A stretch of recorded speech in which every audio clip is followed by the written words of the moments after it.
had several philanthropic families, and the ones I think of immediately are Don and Margaret Foote, who had visions of a greater Loveland, and it was her vision that created the municipal center, for instance, and they started with the old Washington School, which was the city council and their offices, and then they built onto that. Then they built the Chilson Center, which is a recreation center as well as a senior center.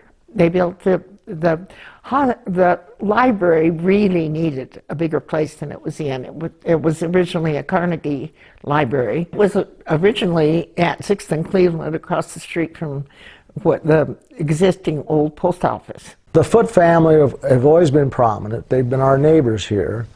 And they came in, Don Foote came in as a bachelor in about 1910, I think. And his father had co-founded the first J.C. Penney up in Kemmerer, Wyoming, and then Ogden, Utah. And of course, J.C. Penney always brought in his partners. These folks that founded them became partners. And the Foote family got in early and became wealthy, and finally were bought out by J.C. Penney. And Don, the son of the old man, came to Loveland to manage our J.C. Penney. And he married Margaret Foote. I can't remember what her maiden name was, but she was a teacher at Loveland High. In those days, you boarded with a family downtown, and he met her and fell in love, and then they took over a home here, an old farmstead, in 1913. Well, Margaret was just wonderful, and Freddie and I took her for lunch in Scottsdale. She said, "Fred, I have a vision for Loveland, and let me run it by you." And she said, we were sitting right on the Scottsdale Civic Center, and she said, "I want something like this for Loveland." And Freddie looked at her and he said, "Well, you know, Margaret, the tax base on Scottsdale is a little higher than Loveland." And she said, "Well, I can start that." And she gave $250,000 to begin it. And so the lagoon is named Foote Lagoon, and which is adjacent to the Civic Center. And it's a lovely civic center. For a town this size, it just is remarkable, I think. And that was quite a vision. And they were lots of fun too. They had. She said at one point, "I almost don't want to go to Bridge Club because I hear so many organ recitals," and it was all about who had what wrong with them. And she was just a lot of fun. Margaret is a very fine musician. She could play the piano, had a beautiful voice, and they early on endowed Colorado Women's College, and they would always have lots of musical events in their home, and we would go down to those quite often. Don retired early when he was about 45. Drove my father crazy because my mother kept saying, "Why can't you do what Don Foote's doing?" Don was a character. Don was one of the early partners of J.C. Penney. My favorite story about the Footes is Margaret was having a PEO chapter meeting upstairs in the home, and there was this horrible explosion and dust and the floor riveted and all, and Margaret says, "Oh, don't worry, Don's blasting."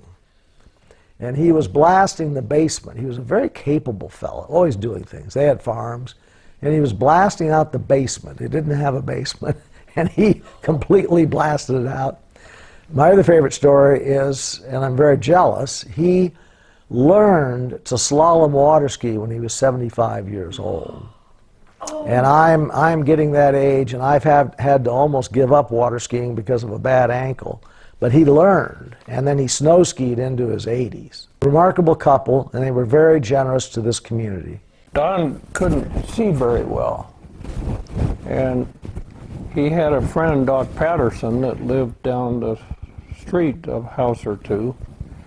And Doc Patterson was about as crazy as Don was. And they had an ice boat, which is a sailboat with kind of runners on it. And they would put it out on the lake when it was frozen. And one day, though, Don couldn't see, as I said, very well, and they got on the ice boat and didn't see the open water ahead and ran the thing right into the water. So they had, the boat would float, but they had to come out and get Don. I was fortunate to meet so many people that now they seem historic, people like Margaret Foote. She came to town in, I believe, 1917 to teach music.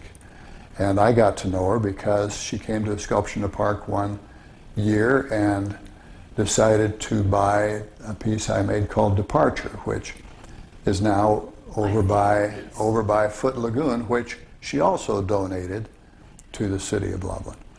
And then later on, she called me one day and she said, I just love music so much. I was a music teacher. So she said, would you do a music piece for me? And I said, what? She said, well, I want a bunch of vagabonds out on a street corner playing music. And so I started knocking the idea around, and I finally said to Margaret, I said, to have a bunch of vagabonds might not look so cool. How about if we dress them up in tuxedos and formal wear, and we do 3 musicians and a couple of kids singing? She said, that's just great. And so she commissioned me to do that piece at that time. Yeah, it's in the Foot Lagoon. It's called The Joy of Music. And I'll never forget, because we put it in there, and I said, Margaret, I said, where they want to put it is right on a part right next to your lagoon, where the amphitheater is. So you'll be seeing it from the amphitheater. And she said, oh, that's perfect. She said, because my first room that I taught music in looked right out that window. So I can remember that we put it there. But earlier, when we placed Departure, I went over there one day and she said, well, where are we going to put it? I said, well, Margaret, there are 2 beautiful pine trees right by the lagoon. I said, I think it'll fit just perfectly right there. And she said, oh, good. She said, I used to live in the house, and I remember when those trees were planted. So then, when we unveiled The Joy of Music, on the day we unveiled it, she came over and we unveiled it. She looked down at the sheet music, and on one side it was donated by Don and Margaret Foote. And on the other side, I have the sheet music for the song, I'd Love to Live in Loveland with a Girl Like You. And she looked at it, started crying, because she said, that's the song my husband sang to me when he proposed. I'd love to live in Loveland with a girl like you, and every day a holiday with skies of baby blue, where roses bloom. Well, I think you can mention that Lynn and Norma Hammond, for instance. They both. He is an attorney, and Norma is a remarkable person. She's a poet, a doer, and physical therapist, and together they had. She was one of the forces behind the sculpture in the park. For me and for the arts, Lynn and Norma Hammond have been terrifically help with all of our things. Lynn, in a legal way, seems to be the one that always draws up our corporate papers, tells us if we're doing things right or wrong, and he's right there at our side for the next years. In fact, it wasn't too many years ago we started a thing called the Artist Charitable Fund, and Lynn, of course, drew up papers for that for us the same way. Well, we started a group of artists came together about 20 years ago when we found that a couple artists had come down with cancer, and they had young children. Even though they had good insurance, were not able to pay for their time not working. They couldn't afford their mortgages. They couldn't afford things for their children. So we started by making ornaments and selling them, and a Christmas ornament. And after that, then we decided, well, maybe we ought to try something else because we weren't making enough money doing that. So we started an auction every year, and we have it during the time of the Sculpture in the Park over at the Lynn and Norma Hammond Amphitheater. And we get artists from all over the country now send us work for our Artist Charitable Fund, and we auction those off, and we can make anywhere between $30,000 and $50,000 a day or a year. And all that money goes toward artists that usually have a medical problem, dental problems, or need something for their children. But it's there for them to use, and we help out anywhere from 10 to 20 artists every year. Well, Dad was going to take over the newspaper with his father, and he went up to CSU to study journalism, and his business law professor saw a real good aptitude in law, and he came down and told my grandfather that he was wasting his time, that Dad should go to the University of Colorado and go to law school, and he did. My grandfather was gracious, and Dad was practicing in Fort Collins when the Depression hit, and being paid $100 a month, and they couldn't afford to keep him. So he went back to Wichita, learned a lot about real estate law, and worked for the Federal Land Bank. But they came back in '45, and he set up a firm with another gentleman, Herman Seaman. And then Dad immediately got into public affairs, and he became attorney for the school board and also the city attorney. And the way he got the school named after him during his lifetime, which he was always very grateful for, was he represented the school district for nearly 20 years and also was president of the school board at one time, and he never sent them a legal bill. So they decided that was pretty nice, and so a bunch of his friends and folks in the community decided that it'd be nice to honor a school after him. The other people were names that we've all heard. Bill Reed, who was instrumental in getting the high school started, which he's named after the high schools. Several elementary schools in Loveland are named after teachers. City fathers were Bob Hips, Ray Patterson. Doctors were always important in our community. There weren't many of them, actually. No, there weren't. We had very few, not too many physicians in town. The Foots, of course, were very prominent in Loveland.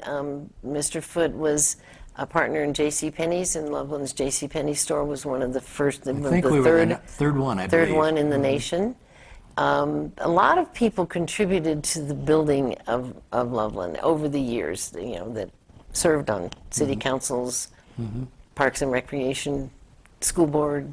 Those kinds of people were very important. Florence Harris started the United Way in 1969, and that has been a really wonderful thing. It's kind of the underpinning for our whole social care. There are a lot of people who come forward to help with anything. I mean, if you ask for a volunteer, 3 people jump up. When we came to town, there were probably,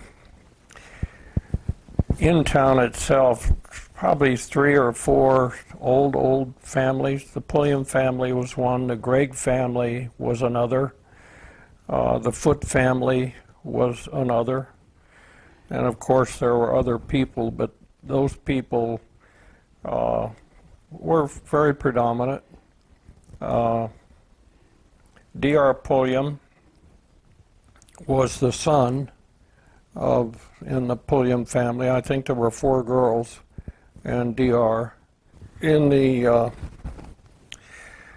WPA days, I think they put up some money to get the Pulliam building started that the city's now trying to find out what to do with.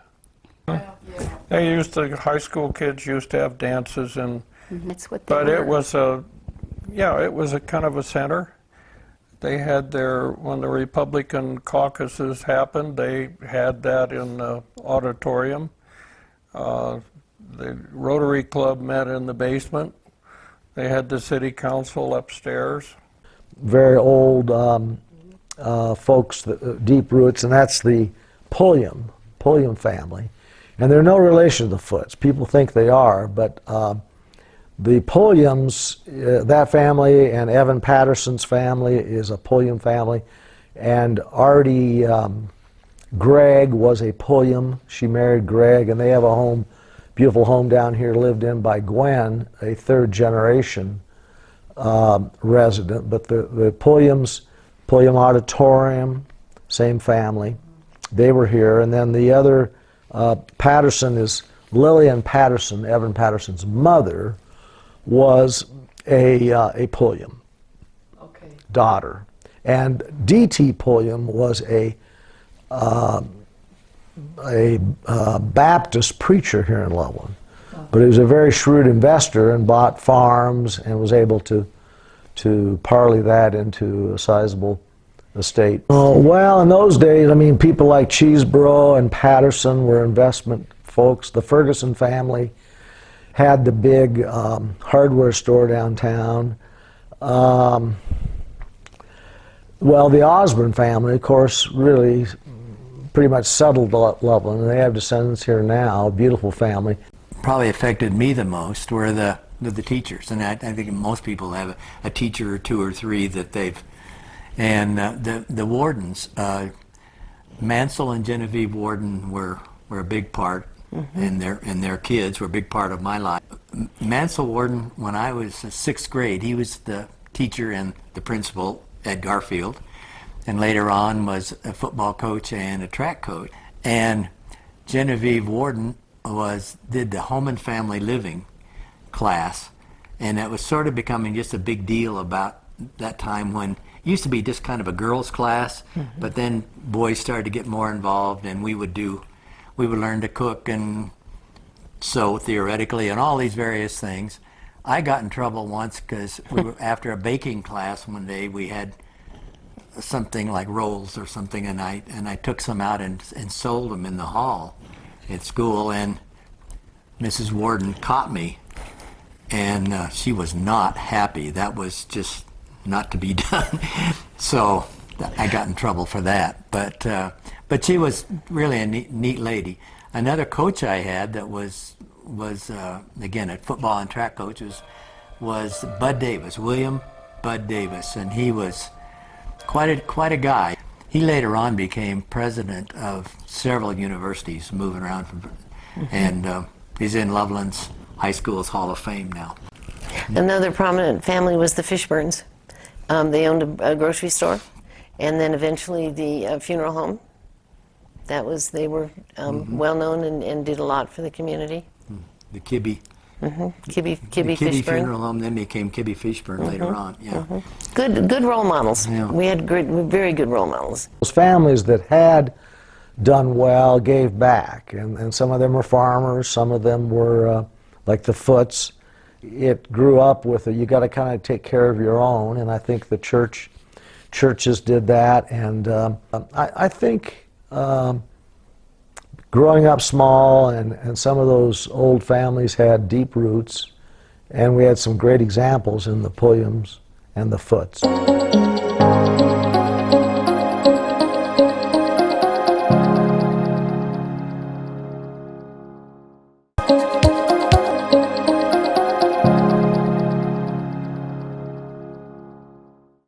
And Benson Sculpture Park was the brainchild of 7 sculptors who came to a wonderful foundry that we had here, and it was they needed to market some way or another the work that they had, and so with the help of a lot of people in town, they found a place where they could put, they hoped they could buy 1 sculpture a year.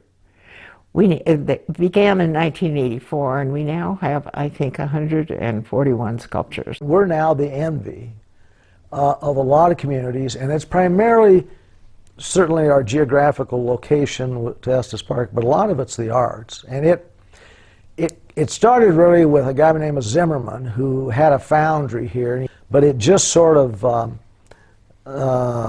built on itself, and those founders decided to have the High Plains Arts Council, about 5 or 6 sculptors, Fritz White, George Walby, George Lundeen, a couple of others I can't think of, but they decided that they'd have a sculpture garden at Benson Park. That first summer was right where it is today, down at the bottom of the hill on 29th Street in Benson Park.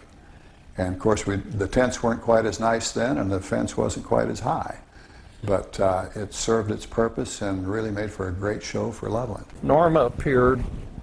She doesn't like to talk about herself, but she appeared before the city council at the time the Benson property, that's where the park is, and got the city council to agree to dedicate on public construction, I think it's 2% or 1%, It's 1% to the for arts. the arts. She was the one that, I think she was the one I that... was the spokesperson. She was the but there spokesperson were for the several group that went thought that before would be a them and good got idea. the city to do that, which was, you know, really gave a boost to things. And that's why we have the sea of sculptures that we have today. When we lived on 29th Street, where it is, where part of it is, I would never drive by without seeing someone in there. You know, they loved it, and it's been such a wonderful thing to have art just surrounding you in an everyday situation. And Rotary, in its turn, does the Governor's Art Show every year, and they have docents who work with the school children about what art represents for them, and you know, having it around you all through town is, I think, unique in many ways. And so many of the prominent sculptors started with George Lundeen. Jane D. Decker started that with George.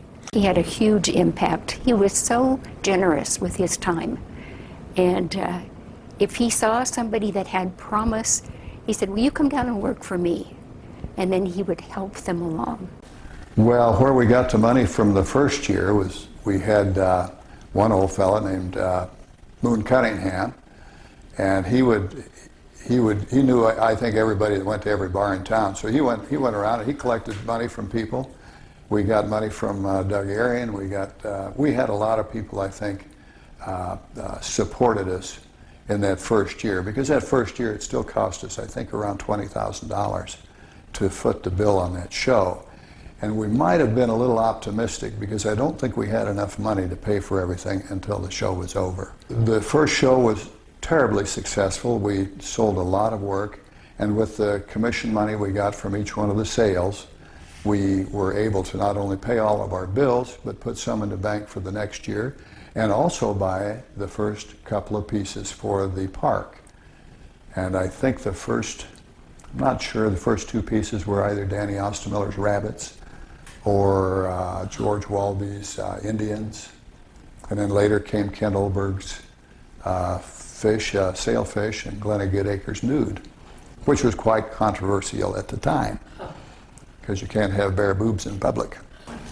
Oh, that piece in the early days, you'd drive by and it'd have a bra on it, or it'd have a t-shirt on it, or something, you know, and I think it's become old hat now. In the early days of Benson Park, it was simply a couple of small ponds out there, overgrown pretty much with cattails.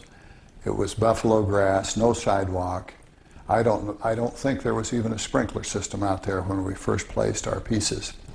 And then later, as the park grew, the city embraced it, the Parks and Rec Department embraced it. I would say it's a great hat for Loveland to hang their, or a great hook for Loveland to hang their hat on. Well, some of the early artists in town, of course, George Walby. And George came to town from Wyoming when he was a kid, graduated from Loveland High School, and became a teacher here, but then got a great interest in sculpture, and he was one of the first sculptors to start casting at Art Castings of Colorado. Later came other artists, Fritz White, Hollis Williford, D. Clements. There are quite a number of artists that grew up in Loveland that they didn't know they wanted to be artists until they started to work for some of the, either the foundry or some of the other artists in town. And that way they got their interest going and some knowledge on how to do things. And some have become very, very well-known artists in their own right. The original sculpture show got so popular and so large that it pretty much outgrew the park. And so at that time they decided they better either level it off or make it go a little bit smaller. It was getting tougher to put it on. So they juried out a whole bunch of people, and those people, of course, still wanted to show in Loveland. So some of them came to me, and some people came and talked to Victor Issa, who later became the president of the new Loveland Invitational Sculpture Show. But as I was talking to these guys right after they got juried out, I said, well, maybe we ought to have another show. And they said, well, where should we have it? And I said, well, maybe we ought to have it up on top of the hill where I already rented it from my friend Gary Havener, the head of Parks and Recreation. What was nice was Gary Havener's wife at that time was just starting to get into some sculpture, so he always had a keen interest in that too. So then we not only had sculpture shows going at the same time, we had Sculpture in the Park, we had the Loveland Invitational up on top of the hill, and then the other show that historically had their show over at Dwayne Webster Park by the lake, they decided they better move their park down where the people were coming to, so they commandeered that area where the train is now. And so now we have, and to this day still have, 3 shows. The Loveland Sculpture Invitational folded up about 3 or 4 years ago, and another show has taken its place. But at that time, I think the biggest show we ever had, we had close to 700 sculptors coming into town for one weekend to show their work, which I've never heard of a bigger sculpture show in the country. And of course, Benson Park now is the largest. I think it's one of the two. There may be Brookside or Brook, whatever it's called, on the East Coast, but it's, if not the largest, it's the second largest outdoor sculpture venue in the United States. And I mean, so we have the tourism fact. And of course, that's really magnified during the Sculpture Week in August every year. It's hard to put a dollar value on it, but it permeates the whole economy. I mean, there are the chasers that chase the bronze. There's the mold makers, the pedestal makers for the events, and a lot of. And then we've also gotten a nice. A painting and other artwork has a lot of painters have come here because of the sculptures. Some of the spin-off companies that come out of the foundries are people that make the bases for us, people that make the molds for us, people that do patinas. We have photographers here in town that almost all of their photography, not weddings and high school pictures like most photographers, they have setups in their studio simply for photographing sculpture. And so all of these things are very intimate with each other when it comes to producing sculpture, because every sculptor, the days of having your own foundry and doing all the work are long gone. And we have people here in town, all they do is patinas. So we have 3 or 4 or 5 places where you take your finished bronze, take them over there and work with these people that are world-renowned patina artists and have written books and give speeches all around the country, around the world on patinas, and they all live right here in town. And if you go somewhere else, like you go to Los Angeles, you'll find people out in Los Angeles that do the same thing, and a lot of them were trained right here in Loveland. So if you want to be a good sculptor, you come to Loveland, Colorado, because it's a place to be.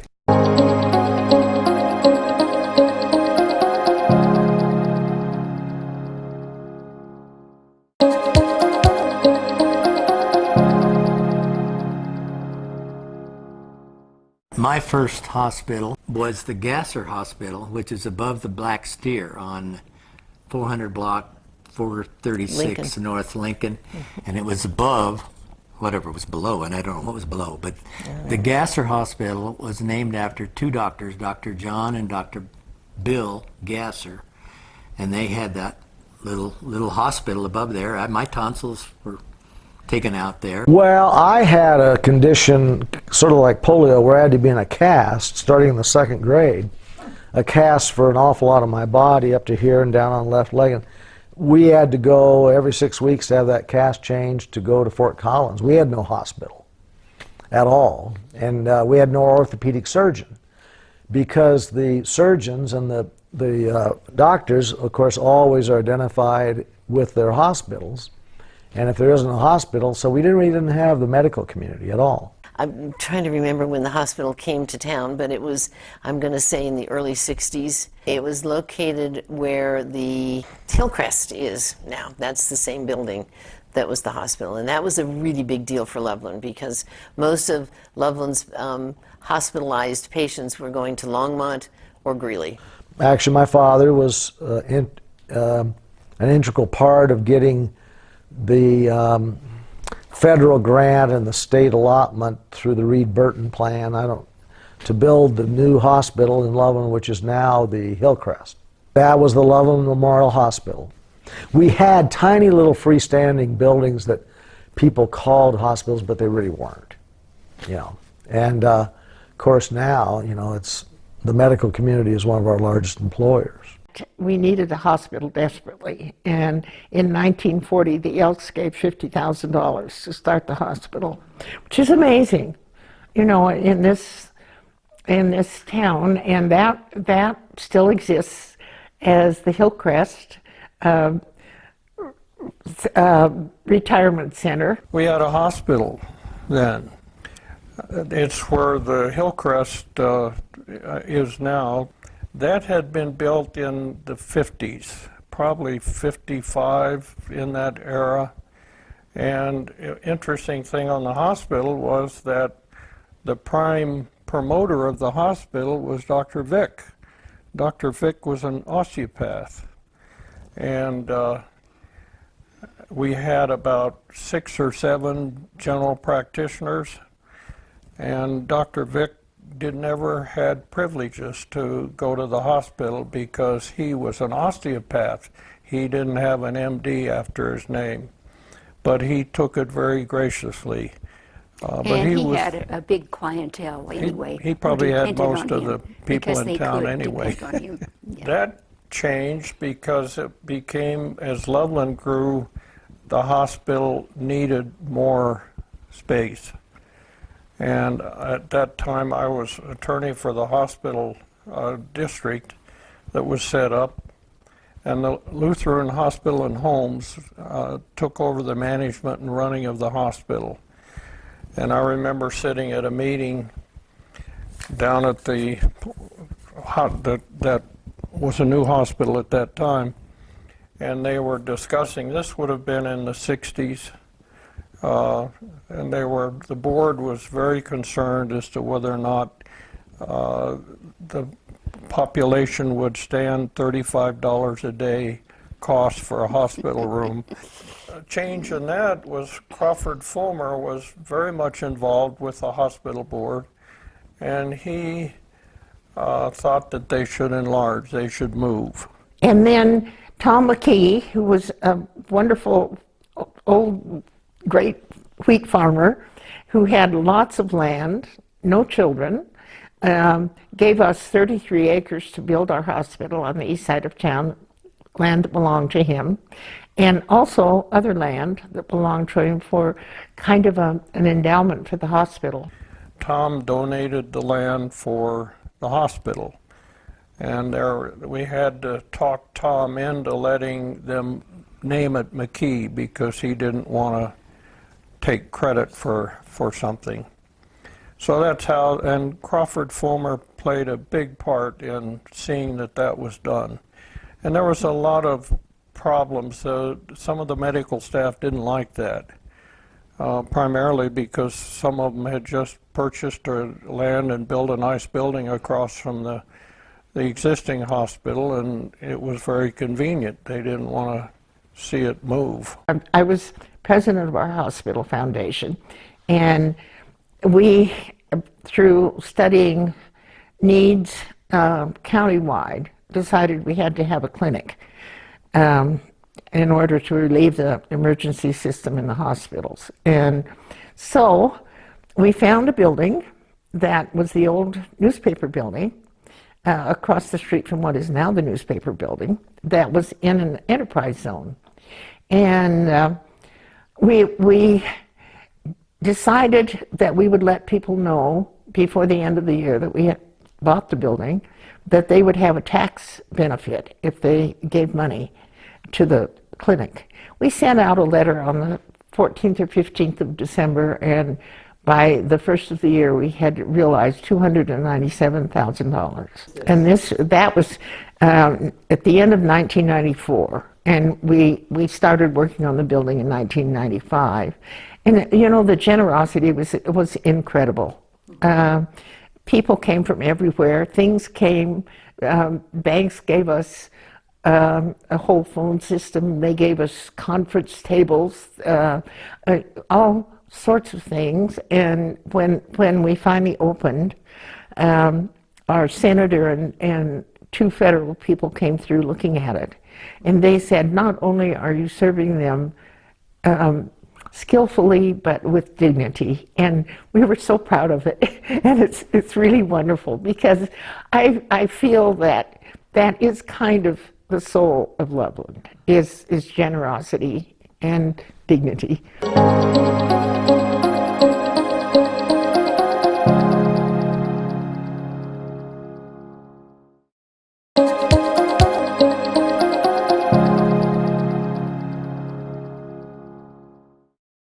And when Freddie and I were first married, we went to a movie in Greeley. And it was fall, and we came back through that beautiful ranch land around Alt and Eaton, and the moon was shining. And I said, if you had bought land, if you were here first, where would you have bought land? And Freddie said, I wouldn't have bought land, I'd have bought water.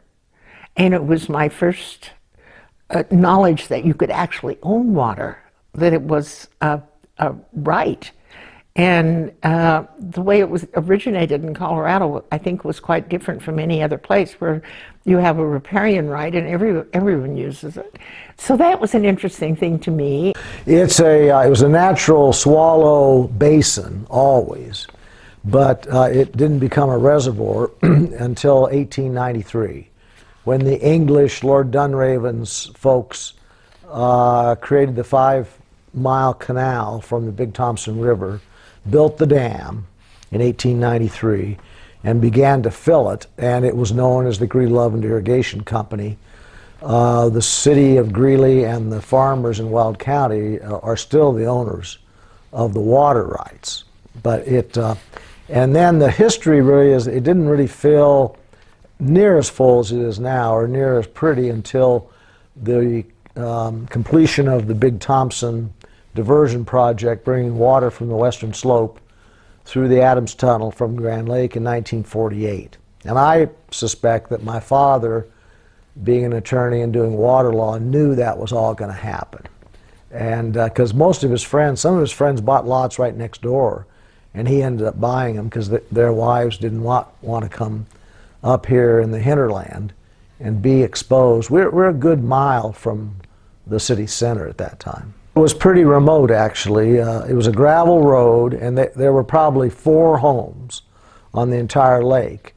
One of them sat across the lake, one was way up north, and the Foote family let Mother and Father buy a lot. They decided to subdivide the lot because Dad asked them to. Foote's owned from just south of us, about 3 doors, all the way north up to the railroad track.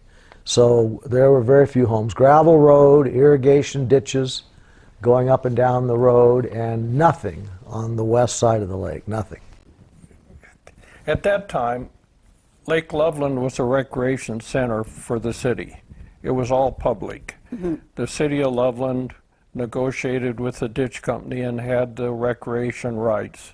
And so it was a really a wonderful, wonderful recreation facility.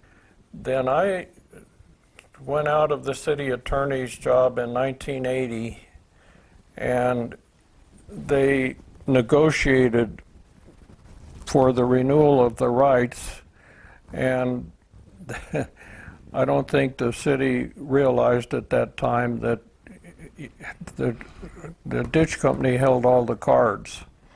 And so instead of negotiating a deal with the ditch company, they simply made a deal, offered the lakefront owners pay us a sum of money and we'll give you the recreation rights. So that's how the recreation rights transferred from public to private. The homeowners around the lake were concerned about liabilities if they owned the water, and so there was a big to-do about who was going to own the water, the Greeley Ditch Company or the homeowners, and it all got settled and everything worked out fine. But when we were growing up, it was a very public lake and anybody could go there.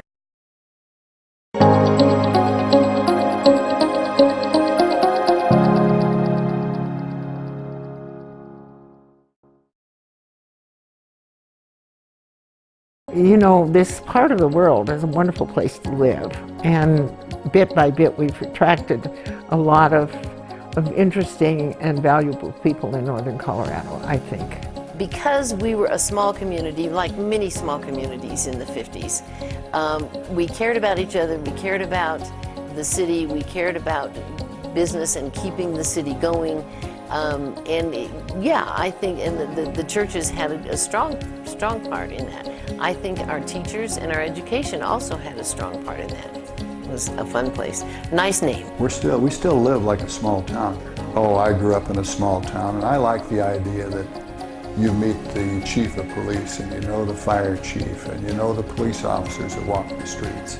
That's something that you just don't get in big cities anymore. I mean, we really feel lucky that we grew up at the time we did. We certainly do. I mean, you just couldn't imagine. I even felt that way when I was going through it. I mean, I really did. I liked the town. I liked school. Everything about it. We were proud of Loveland. A good friend of ours once was asked what it was like to grow up in Loveland, and his comment, after thinking just a brief time, was kind of like church camp. And what he meant by that was, again, we were safe, loved, cherished, protected. Anyone can be anyone here, and it's a very nice atmosphere.